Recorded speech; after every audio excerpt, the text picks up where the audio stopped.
भिवंडी की ट्रैफिक समस्या को हल करने के लिए बनाई गई कार्य समिति की समीक्षा बैठक 28 मई को संपन्न हुई। बैठक में बिना परमिट रिक्शाओं पर कार्रवाई, नो पार्किंग जोन चिन्हित करने और सीसीटीवी कैमरे लगाने जैसे फैसले लिए गए। राजीव गांधी और बाला साहेब ठाकरे उड़ानपुल पर उल्टी दिशा में आने वाले वाहनों पर सख्ती का आदेश हुआ। अंजूरफाटा चौक पर अतिक्रमण हटाने की योजना भी बनी।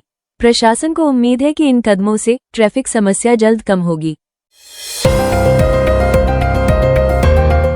भिवंडी में क्राइम ब्रांच ने नशे के लिए इस्तेमाल हो रहे कोडीन युक्त कफ सिरप की तस्करी का भंडाफोड़ किया है। जेतपुरा निवासी कासम शेख को काप तालाब इलाके से 120 बोतल ANREX सिरप, 2 मोबाइल और एक्टिवा के साथ गिरफ्तार किया गया। कुल 99,200 रुपये का माल जब्त हुआ। पुलिस ने NDPS और ड्रग्स एक्ट की धाराओं में केस दर्ज कर जांच शुरू कर दी है कि ये सिर्फ कहां से लाया गया और किसे सप्लाई होना था। महाराष्ट्र में कोविड-19 के 86 नए मामले सामने आए हैं, जिनमें सबसे ज्यादा 36 मरीज मुंबई से हैं। राज्य में अब सक्रिय मरीजों की संख्या 383 तक पहुंच गई है। राहत की बात यह रही कि बुधवार को कोई मौत दर्ज नहीं हुई। नए वेरिएंट्स की निगरानी जारी है।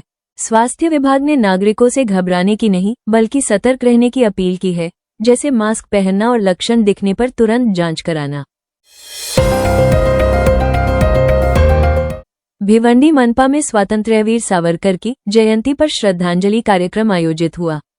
आयुक्त अनमोल सागर के निर्देश पर मनपा मुख्यालय में सावरकर प्रतिमा पर पुष्पहार अर्पित कर उन्हें श्रद्धांजलि दी गई। अतिरिक्त आयुक्त विठल डाके, सहायक आयुक्त नितिन पाटिल समेत कई अधिकारी व कर्मचारी मौजूद रहे। कार्यक्रम में सावरकर के राष्ट्रभक्त विचारों और योगदान को याद किया गया।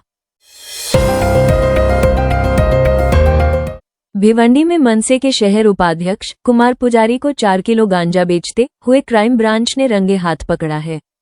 कोमडपाड़ा इलाके में जाल बिछाकर पुलिस ने उसे गिरफ्तार किया और 3.96 किलो गांजा, मोबाइल और नकदी जब्त की। NDPS एक्ट के तहत केस दर्ज कर आरोपी को कोर्ट में पेश किया गया। इस गिरफ्तारी से भिवंडी की राजनीति में हड़कंप मच गया है।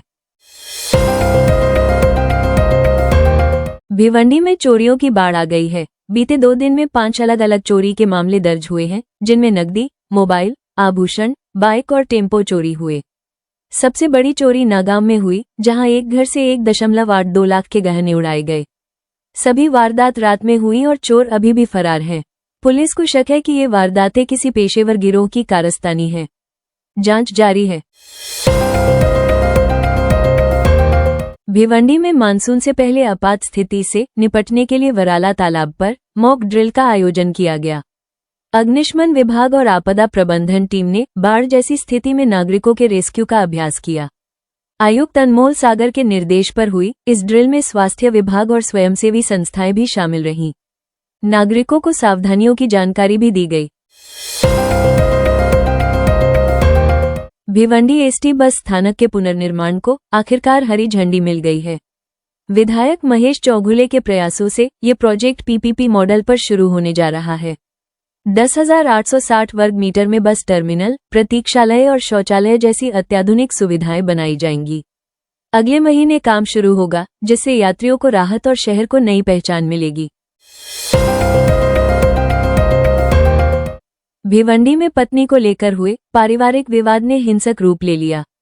नारपोली पुलिस ने रामकैलाश तिवारी की शिकायत पर 4 लोगों सोनू चौबे, विवेक, विशाल और नमन मिश्रा के खिलाफ गंभीर धाराओं में केस दर्ज किया है।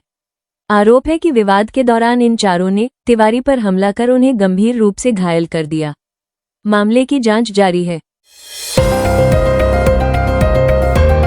मुख्यमंत्री देवेंद्र फडणवीस ने 29 मई 2025 को परभणी में 53वीं संयुक्त कृषि संशोधन और विकास समिति बैठक तथा विकसित कृषि संकल्प अभियान का उद्घाटन किया। इस कार्यक्रम में कृषि क्षेत्र के विकास और सुधार के लिए महत्वपूर्ण निर्णय लिए गए। फडणवीस ने किसानों की स्थिति सुधारने के लिए राज्य सरकार के प्रयासों की सराहना की और कृषि क्षेत्र में नवाचार को बढ़ावा देने का संकल्प लिया।